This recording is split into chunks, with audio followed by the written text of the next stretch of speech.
세상을 살아가다 보면 누구나 한 번쯤은 경험하게 되는 일이 있다. 아무리 정성껏 설명해도, 아무리 진심을 다해 이야기해도 전혀 통하지 않는 사람들과의 만남 말이다. 마치 서로 다른 언어를 쓰는 것처럼 같은 말을 하고 있음에도 불구하고 완전히 다른 세계에 살고 있는 듯한 답답함을 느낄 때가 있다. 이런 상황에서 우리는 흔히 두 가지 극단적인 반응을 보인다. 하나는 더욱 강하게 밀어붙이며 상대방을 설득하려 드는 것이고, 다른 하나는 완전히 포기하고 관계 자체를 단절해 버리는 것이다.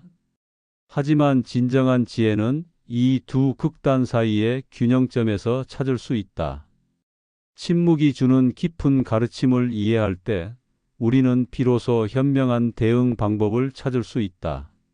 조선 후기의 대학자 정약용은 이런 딜레마에 대해 깊이 있는 통찰을 남겼다. 그는 18년간의 유배 생활을 통해 인간 소통의 한계와 가능성을 몸소 체험했으며, 그 경험에서 우러나온 지혜는 오늘날 우리에게도 여전히 유효한 가르침이 되고 있다. 정약용은 마음속으로 남의 은혜를 받고자 하는 생각을 버린다면 저절로 마음이 편안하고 기분이 화평스러워져 하늘을 원망하거나 사람을 원망하는 그런 병통은 사라질 것이다라고 했다. 이 말씀에는 소통의 토양을 살피는 지혜가 담겨 있다. 진정한 소통이 이루어지려면 먼저 받아들일 준비가 된 마음이 있어야 한다는 것이다.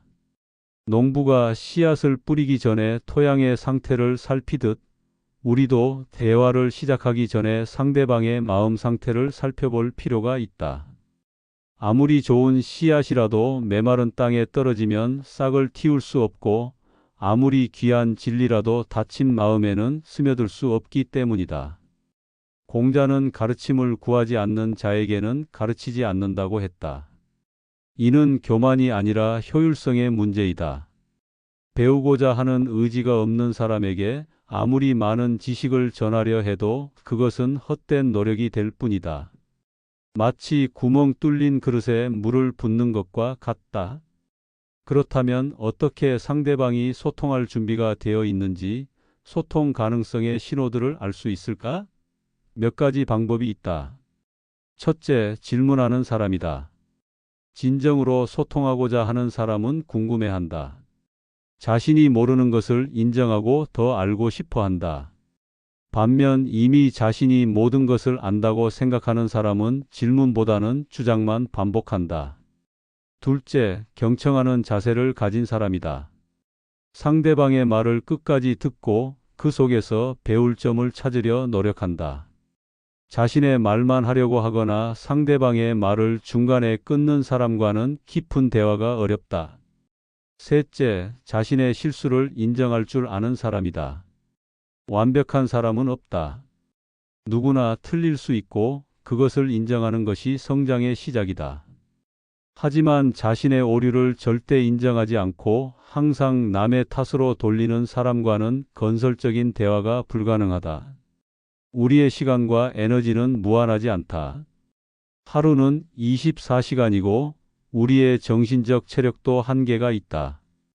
따라서 이 소중한 자원을 어디에 투자할지 현명하게 선택해야 한다. 이것이 바로 에너지의 현명한 배분을 통해 얻을 수 있는 지혜이다. 정약용은 천하의 일이란 한 사람이 다 할 수 없다고 했다. 이 말에는 겸손과 함께 현실적인 지혜가 담겨 있다. 모든 사람을 이해시킬 수 없다는 한계를 인정하고 그 한계 안에서 최선의 선택을 하라는 뜻이다. 의사가 응급실에서 환자들을 치료할 때 트리아지 시스템을 사용하는 것처럼 우리도 인간관계에서 우선순위를 정해야 한다. 생명이 위급한 환자부터 먼저 치료하는 것이 차별이 아니라 효율성의 추구인 것처럼 소통 가능한 사람들에게 더 많은 시간을 할애하는 것도 현명한 선택이다.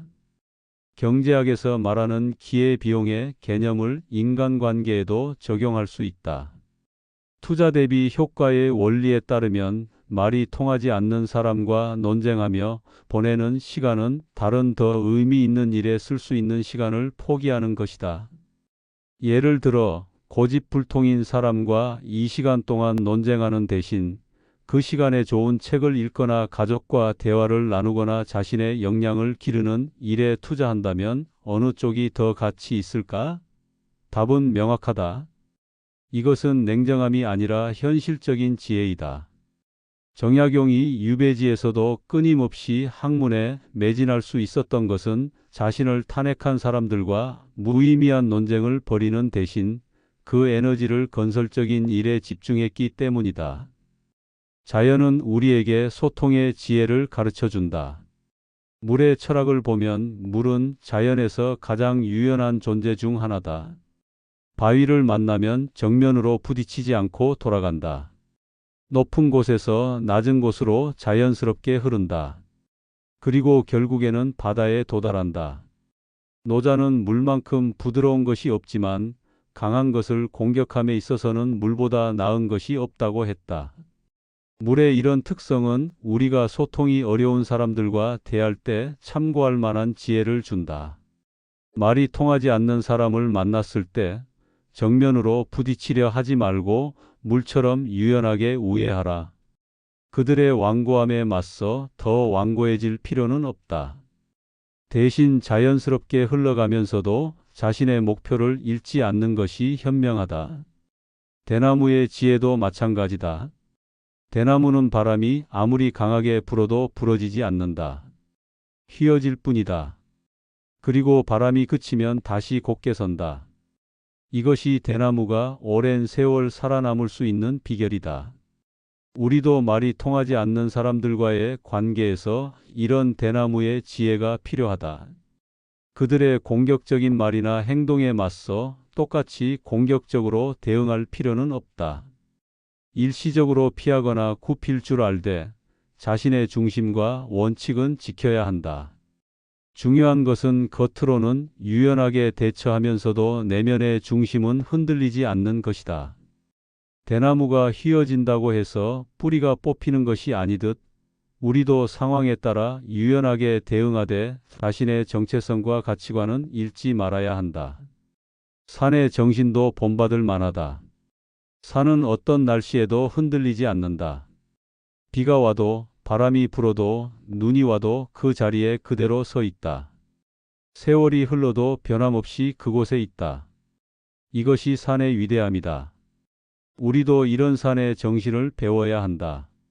말이 통하지 않는 사람들의 말과 행동에 일희일비하지 말고 자신의 자리에서 자신의 역할을 묵묵히 해나가야 한다.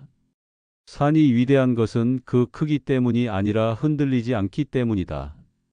마찬가지로 우리도 흔들리지 않는 사람이 되어야 한다. 전도서에 범사에 기한이 있고 천하만사가 다 때가 있다는 구절이 있다.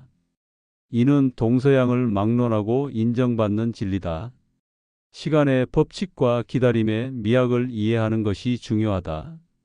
꽃이 피는데도 때가 있고 열매가 익는데도 때가 있다. 사람의 깨달음도 마찬가지다.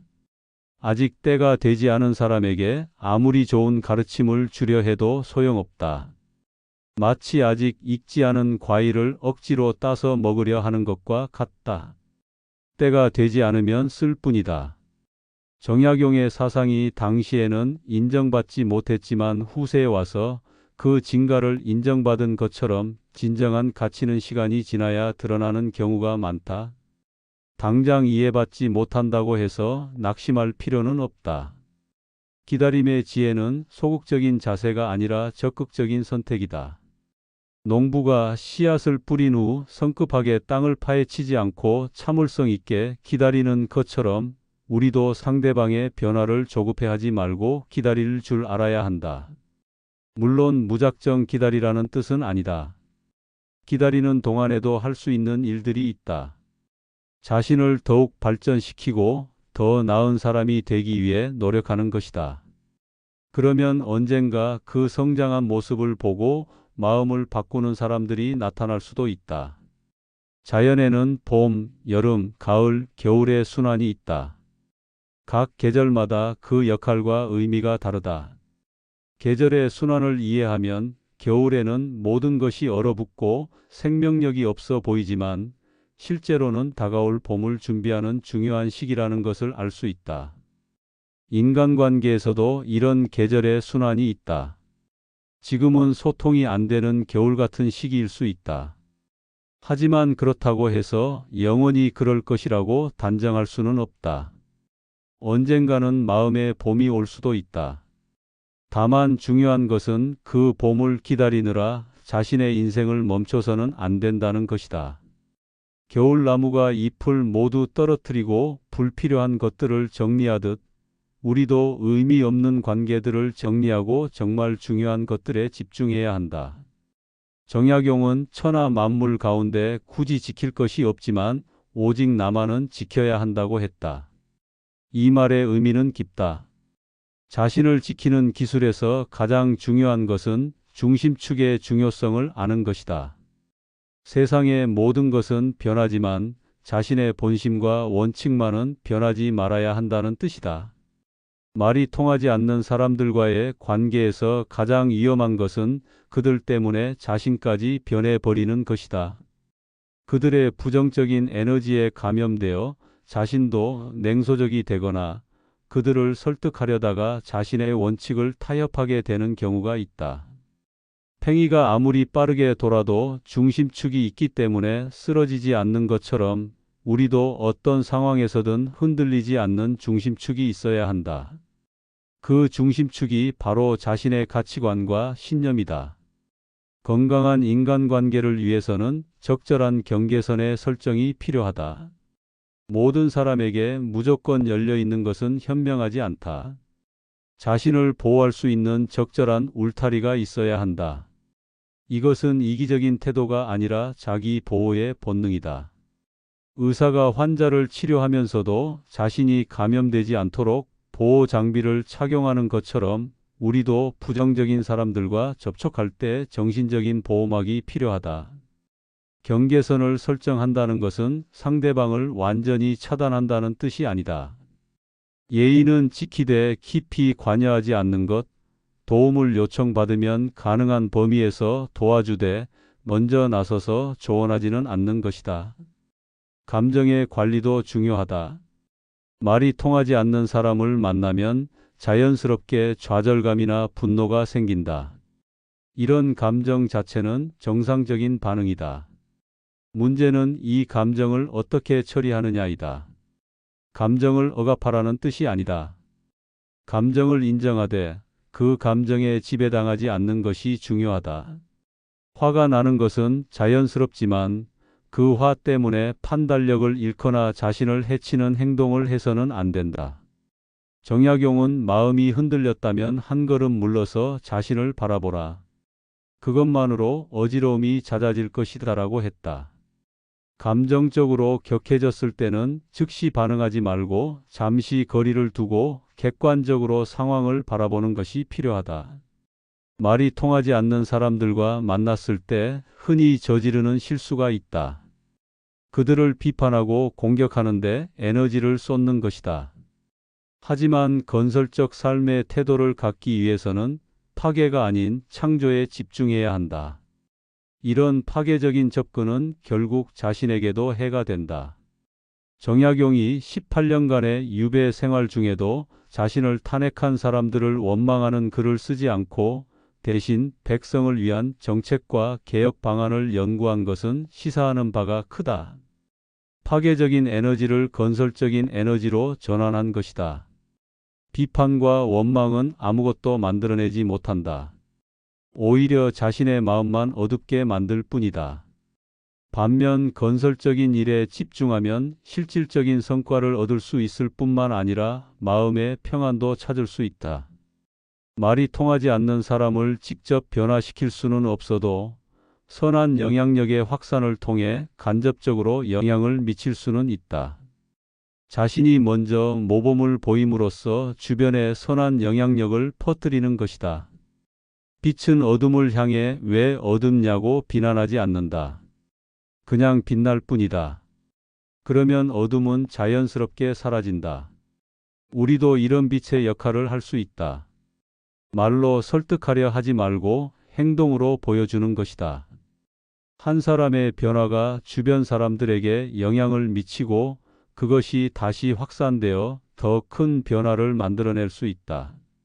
이것이 바로 나비 효과다. 작은 변화가 큰 변화를 이끌어내는 것이다. 장기적 관점의 유지도 중요하다. 당장의 성과에 연연하지 말고 장기적인 관점을 유지하는 것이 필요하다. 정약용의 사상이 당시에는 받아들여지지 않았지만 후대에 큰 영향을 미친 것처럼 진정한 가치는 시간이 지나야 인정받는 경우가 많다. 씨앗을 뿌리는 농부는 당장 열매를 기대하지 않는다. 시간이 지나야 싹이 트고 더 많은 시간이 지나야 열매를 맺는다는 것을 안다. 우리의 노력도 마찬가지다. 당장 눈에 보이는 결과가 없다고 해서 의미 없는 것은 아니다. 말이 통하지 않는 사람을 만났을 때 실용적 대응 전략을 통해 단계별로 접근하는 것이 효과적이다. 먼저 경청하기부터 시작한다. 상대방의 이야기를 끝까지 들어본다. 혹시 내가 놓친 부분이 있을 수 있고 상대방도 나름의 이유가 있을 수 있다. 섣불리 판단하지 말고 충분히 경청하는 자세가 필요하다. 다음으로 이해 시도하기다. 상대방의 입장에서 생각해 본다. 왜 그런 생각을 하게 되었을까? 어떤 경험이나 배경이 그런 사고를 형성했을까? 이해한다고 해서 반드시 동의해야 하는 것은 아니지만 이해하려는 노력 자체가 소통의 가능성을 높일 수 있다. 그 다음은 부드러운 설득 시도하기다. 일방적으로 자신의 의견을 주장하지 말고 상대방의 의견을 인정하면서도 다른 관점이 있음을 부드럽게 제시한다. 공격적이거나 비판적인 톤은 피하고 가능한 한 이성적이고 차분한 태도를 유지한다. 마지막으로 적당한 거리 유지하기다. 위의 과정을 거쳤음에도 여전히 소통이 어렵다면 더 이상 설득을 시도하지 말고 적당한 거리를 유지한다. 관계를 완전히 단절할 필요는 없지만 깊이 관여하지도 않는 것이다. 상황별 대응 방법도 알아두면 도움이 된다. 직장에서의 소통 어려운 동료와는 개인적 감정과 업무를 분리하는 것이 중요하다. 그 사람과 개인적으로는 맞지 않더라도 업무상 협력은 해야 한다. 이때는 가능한 한 업무적인 대화로 한정하고 개인적인 대화는 피하는 것이 좋다.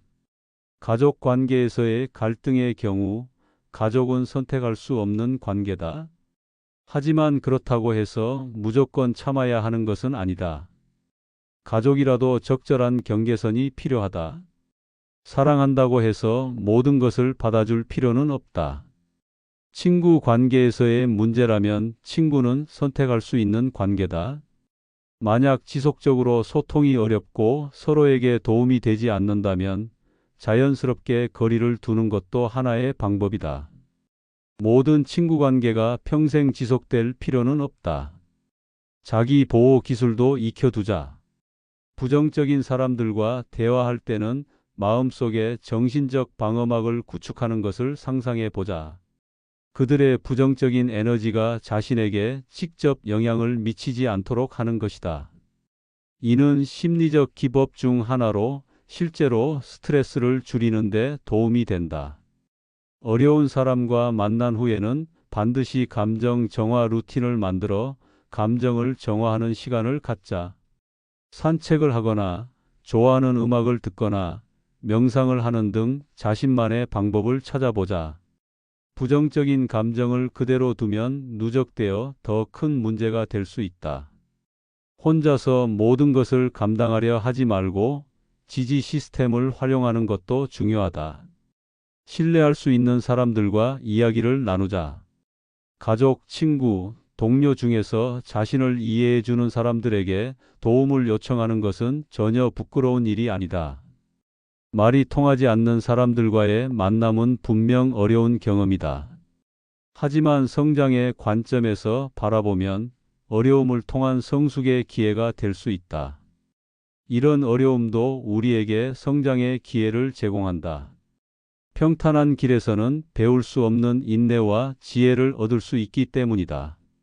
운동선수가 무거운 역기를 들어야 근육이 발달하는 것처럼 우리의 정신력도 어려운 상황을 통해 단련된다. 중요한 것은 그 어려움에 굴복하지 않고 그것을 성장의 발판으로 활용하는 것이다. 정약용이 유배 생활을 통해 더 큰 학문적 성취를 이룬 것처럼 우리도 어려운 인간관계를 통해 더 성숙한 사람이 될 수 있다. 관건은 그 경험을 어떻게 해석하고 활용하느냐이다. 타인과의 갈등은 자기 이해의 심화를 위한 거울 역할을 한다. 왜 그 사람의 말이나 행동이 나를 화나게 하는지, 내가 어떤 가치관을 가지고 있는지, 내 감정의 패턴은 어떤지 등을 알 수 있게 된다. 심리학에서는 이를 투사라고 부른다. 타인에게서 보는 것은 때로 자신의 모습이기도 하다. 상대방의 부정적인 면을 보며 화가 날 때 혹시 내 안에도 비슷한 면이 있는 것은 아닌지 돌아볼 필요가 있다. 이런 자기 성찰을 통해 우리는 더 성숙한 사람이 될 수 있다. 타인을 바꾸려 하기보다는 자신을 변화시키는 것이 더 확실하고 효과적인 방법이다. 다양한 사람들과의 만남은 공감 능력의 확장을 가져다 준다. 처음에는 이해할 수 없었던 사람들도 시간이 지나면서 그들만의 사연과 배경이 있다는 것을 알게 된다. 모든 사람은 자신만의 스토리가 있다. 어린 시절의 상처, 실패의 경험, 환경적 제약 등이 그 사람의 현재 모습을 만들어낸 것이다. 이를 이해한다고 해서 그들의 모든 행동을 정당화해야 하는 것은 아니지만 적어도 인간에 대한 이해의 폭을 넓힐 수 있다. 이런 이해의 확장은 결국 우리 자신에게도 도움이 된다. 다른 사람을 너그럽게 바라볼 수 있게 되면 자신에 대해서도 더 관대해질 수 있기 때문이다. 현대는 SNS와 인터넷으로 인해 더 많은 사람들과 연결될 수 있는 시대다. 하지만 동시에 디지털 시대의 소통 어려움도 증가했다.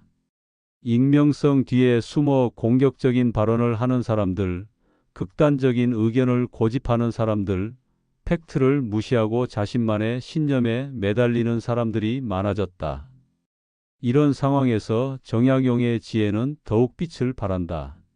온라인에서 말이 통하지 않는 사람들과 논쟁하느라 시간과 에너지를 낭비하지 말고 그 시간에 자신을 발전시키는 일에 집중하라는 것이다. 특히 SNS에서는 차단 기능을 적극 활용하는 것도 자기 보호의 한 방법이다. 건설적인 대화가 불가능한 사람들과 굳이 연결되어 있을 필요는 없다. 현대 조직에서는 다양한 배경을 가진 사람들이 함께 일한다. 조직 내에서의 적용에서 중요한 것은 세대 갈등, 가치관의 차이, 소통 방식의 차이 등으로 인해 갈등이 발생하기 쉽다는 점을 인정하는 것이다. 이때 중요한 것은 개인적 감정과 업무를 분리하는 것이다. 그 사람과 개인적으로는 맞지 않더라도 조직의 목표 달성을 위해서는 협력해야 한다. 최소한의 예의는 지키되 불필요한 갈등은 피하는 것이 현명하다. 또한 조직에서는 공식적인 소통 채널을 활용하는 것이 도움이 된다. 개인적인 대화로 해결되지 않는 문제는 상급자나 HR 부서의 도움을 받는 것도 방법이다. 가족 관계는 가장 가깝지만 동시에 가장 어려운 관계이기도 하다. 가족 관계에서의 지혜는 너무 가깝기 때문에 서로의 단점이 더 잘 보이고 감정적인 상처도 더 깊을 수 있다는 점을 이해하는 것이다. 가족이라고 해서 모든 것을 무조건 받아주거나 참을 필요는 없다. 사랑한다고 해서 경계선이 없어야 하는 것은 아니다. 건강한 가족 관계를 위해서도 적절한 거리와 경계가 필요하다. 특히 세대 간의 갈등에서는 서로의 시대적 배경을 이해하려는 노력이 필요하다. 부모 세대와 자녀 세대가 살아온 환경이 다르기 때문에 가치관이 다를 수 있다는 것을 인정하는 것이 첫걸음이다. 지혜로운 삶을 위한 실천 방안으로 일상 속 작은 실천들부터 시작해 보자. 매일 아침 마음 점검하기를 통해 하루를 시작하기 전에 잠시 시간을 내어 자신의 마음 상태를 점검해 보자.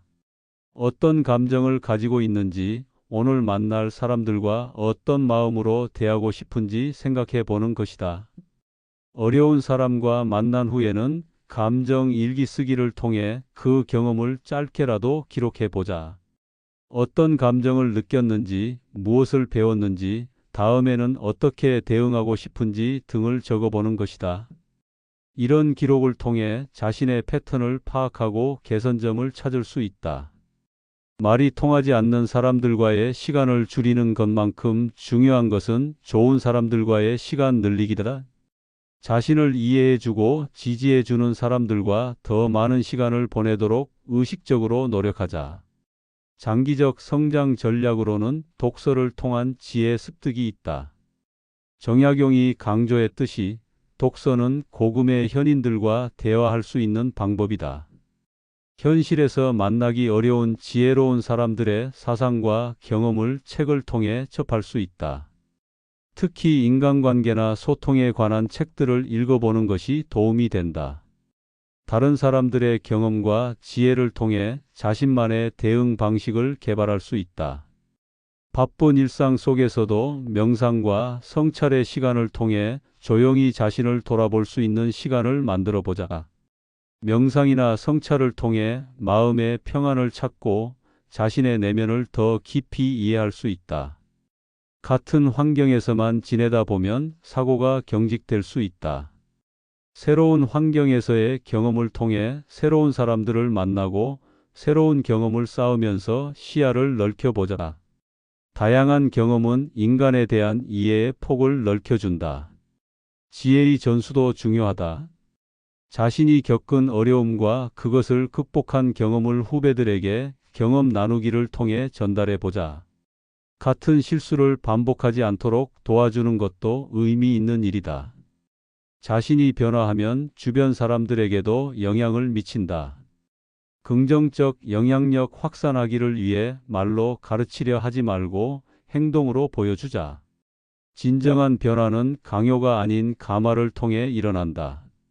우리가 겪은 어려움을 바탕으로 다음 세대를 위한 준비를 해보자. 개인적인 성장뿐만 아니라 사회적 개선에도 관심을 갖는 것이다. 정약용의 18년 유배 생활은 억울하고 힘든 시간이었지만 동시에 그에게 깊은 지혜를 준 시간이기도 했다. 그는 자신을 이해하지 못하는 세상을 원망하는 대신 그 시간을 자신을 발전시키고 후세에 도움이 될 학문을 연구하는 데 사용했다. 우리도 말이 통하지 않는 사람들과의 만남을 원망할 것이 아니라 그것을 성장의 기회로 삼을 수 있다. 중요한 것은 관점의 전환이다. 상대방을 바꾸려는 욕심을 버리고 자신을 지키며 성장하는 데 집중하는 것이다. 진정한 자유는 모든 사람이 나를 이해해 주는 것에서 오는 것이 아니다. 타인의 이해나 인정에 의존하지 않고도 자신의 길을 갈 수 있을 때 진정한 자유를 얻을 수 있다. 정약용은 아무리 힘들고 불합리한 일을 당했더라도 가슴에 품은 뜻을 꺾지 말라고 했다. 이 말씀은 오늘을 사는 우리에게도 여전히 유효하다. 세상이 알아주지 않아도, 사람들이 이해해 주지 않아도 자신이 옳다고 믿는 길을 꾸준히 걸어가는 것이다. 말이 통하지 않는 사람들 때문에 자신의 꿈을 포기하거나 신념을 굽힐 필요는 없다. 그들은 우리 인생의 주인공이 아니라 잠시 스쳐 지나가는 조연일 뿐이다. 주인공은 바로 우리 자신이다. 물이 바위를 돌아가면서도 결국 바다에 도달하듯 우리도 어려운 사람들을 우애하면서도 자신의 목표를 향해 나아갈 수 있다. 대나무가 바람에 휘어지면서도 결코 부러지지 않듯 우리도 상황에 따라 유연하게 대처하되 자신의 중심은 지킬 수 있다.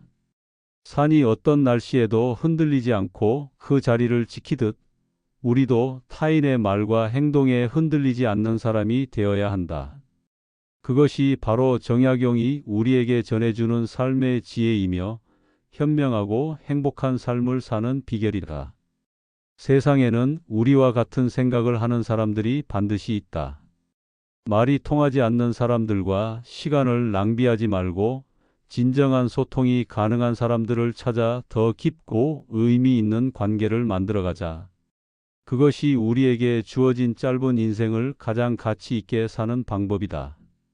결국 우리가 추구해야 할 것은 모든 사람과의 완벽한 소통이 아니라 자신만의 중심을 지키면서도 진정으로 의미 있는 관계들을 만들어가는 것이다. 그 과정에서 우리는 더 성숙하고 지혜로운 사람이 될 수 있으며 결국에는 진정한 내면의 평안과 자유를 얻을 수 있을 것이다. 오늘의 이야기는 여기까지입니다. 끝까지 시청해 주신 여러분 진심으로 감사합니다. 저희 정약용 인생 조언은 앞으로도 당신의 삶에 빛이 되는 소중한 한마디를 전해 드리겠습니다. 구독과 좋아요 마음을 나눠주세요. 감사합니다.